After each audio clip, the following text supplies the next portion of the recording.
Welcome, everyone, to Let's Talk About Medicare with Les Young, your Medicare advocate. I'm Charly McCracken, and I'm the media specialist for this podcast. And I work closely with Les to make sure that you get all the information you need about Medicare. Les is a chartered healthcare consultant with Trailblazer Benefits. His primary focus is to ensure that you understand how Medicare works so that you can get all of the benefits that you deserve and that you are entitled to. Hey, Les, how are you today? Hi, Charlie. How are you? Thanks for I asking. I am wonderful. I'm glad it's Friday. Are you glad it's Friday? I am grateful it's Friday. Me too. I'm looking forward to the weekend. Wonderful. But Les, we're going to talk today about preparing for Medicare enrollment. And we Okay. understand that Medicare enrollment is one of the most important steps that anyone who is approaching their retirement age has to go through. Being proactive about Medicare choices and planning ahead can help them avoid costly penalties. And it will also ensure that they select the right coverage for their healthcare needs. And ultimately, they'll be setting themselves up for being able to financially manage their retirement. Is that correct? That is correct. That is correct. Medicare is a very important part of your retirement. It is. For many people, it's the primary part. Okay. So I have some questions for you today, Les, as the Okay. expert. Let me ask you, when someone comes to you and you're helping them prepare for Medicare, what's the first step that you walk them through as a healthcare consultant?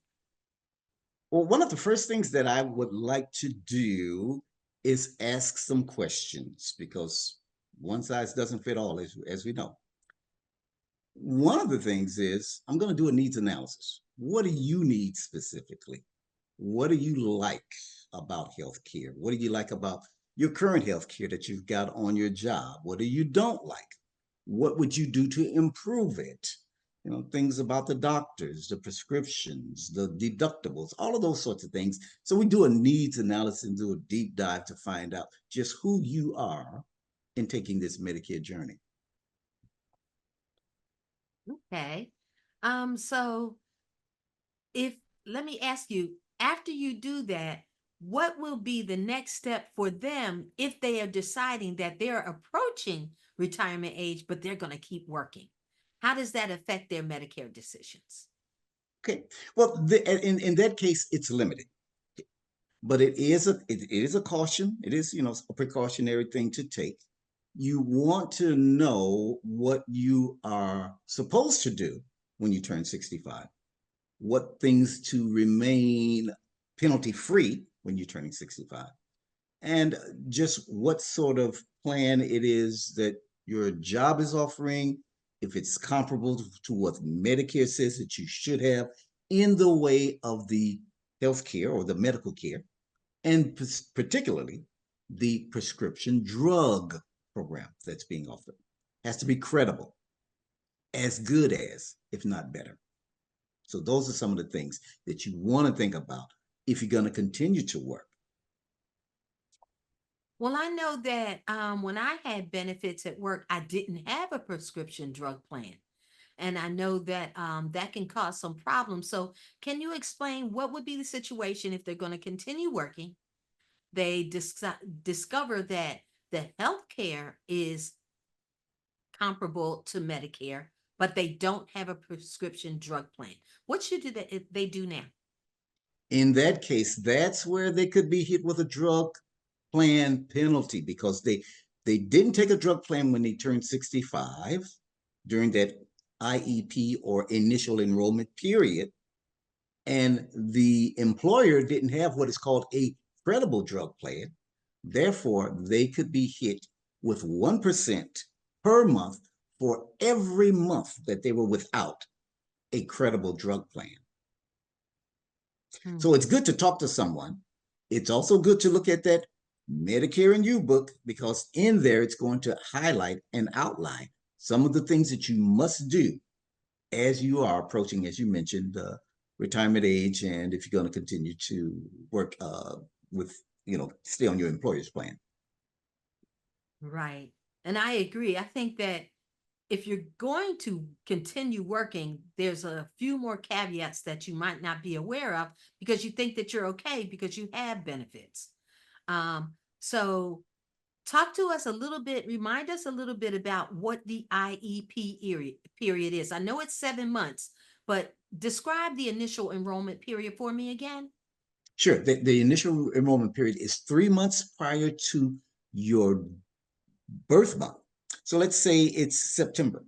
Well, 3 months prior to September, you could begin the initial enrollment period.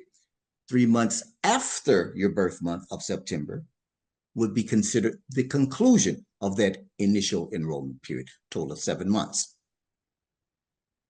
Okay, and that's surrounding your 65th birthday, correct? That is on the 65th birthday, correct? Right. Okay, so 3 months before your 65th birthday, the month of course, and then 3 months after. That's Correct. pretty lenient for the government. And like Yes, you always tell us, they're going to send you a bunch of stuff anyway. So I they think that's will. always good to remind people because when we're working, we're not thinking about we get that Medicare stuff, we sit it to the side because in our minds we're not retiring now. And that's where they can run into problems. I know you've taught us that before. Cool. Exactly. Okay. So let me ask you this. Um, Recently somebody told me that she is ready to retire and Okay. her husband is not ready to retire. They both Okay. are approaching that 65th birthday. Okay. Okay. So she's going to retire. Her husband is not going to retire. What are some of the things that they should consider as she's, I guess, enrolling? She's fully enrolling in Medicare, but he probably will not be because of his company benefits. How does that work? Well, they have options, and this is where the needs analysis comes in. It's really important so that we can kind of measure and weigh things out and compare apples with apples, oranges with oranges. What is the health plan cost that the employer is offering versus original Medicare or Medicare Advantage? So we weigh those costs. Also, we want to look at, will you have what is called a IRMA or IRMAA penalty if you made too much money? And again, that information about IRMA is in our previous podcast, Avoiding Medicare Penalties and IRMA. It points that out, what those things could be. And if you go there, you'll see the link that'll take you to all that information and help you to get a good grip or grasp of what is required if in fact you've decided that you're going to retire, but your husband is not. So those are some things that we would talk about. And I would again do a needs analysis, talking about what's important to you, what do you want during this Medicare journey, and how is it going to affect you financially or economically. Those are some key things. In this particular scenario, it's pretty complex. It seems to me that they would best be served by allowing you to do a needs assessment. So, Les, how can they get in touch with you if they're ready to just sit down with you as a professional and help them make those decisions? Well, that's quite easy. I'm just a phone call away.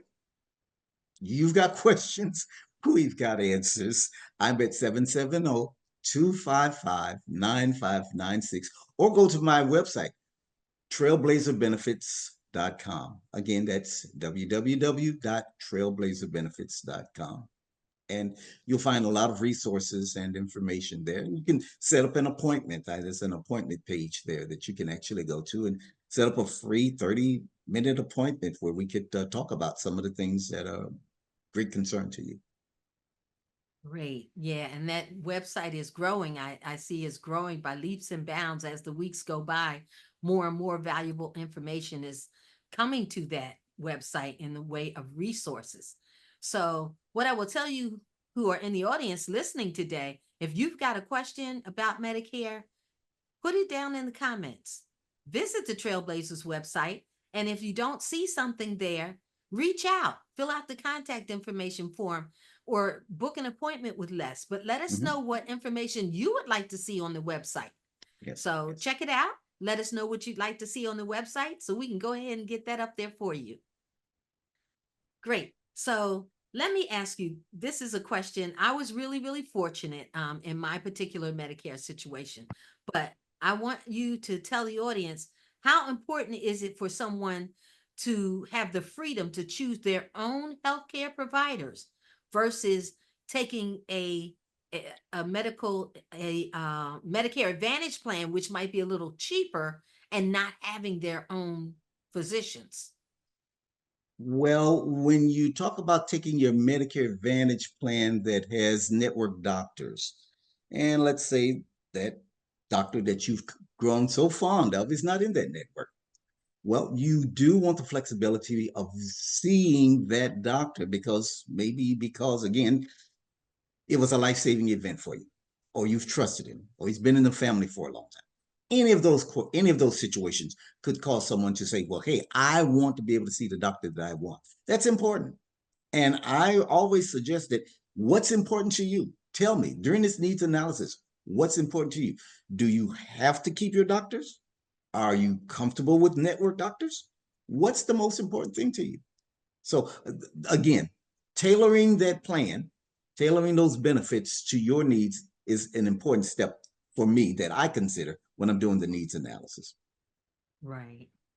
And although I did not reach out to you as I should have, and that's why I'm paying that penalty, I was fortunate enough that my Medicare Advantage plan, my physicians were there.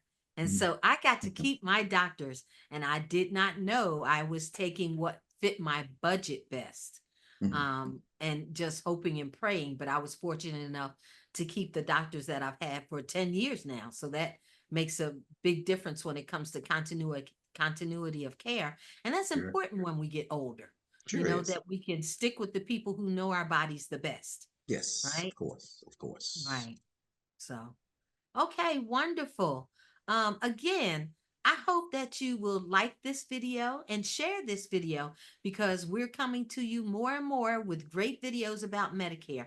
Medicare is a very complex system, and the information that comes to you in the mail, it's just too much for us as individuals to understand unless you're familiar with benefits administration, unless Mhm. you worked in that type of role before.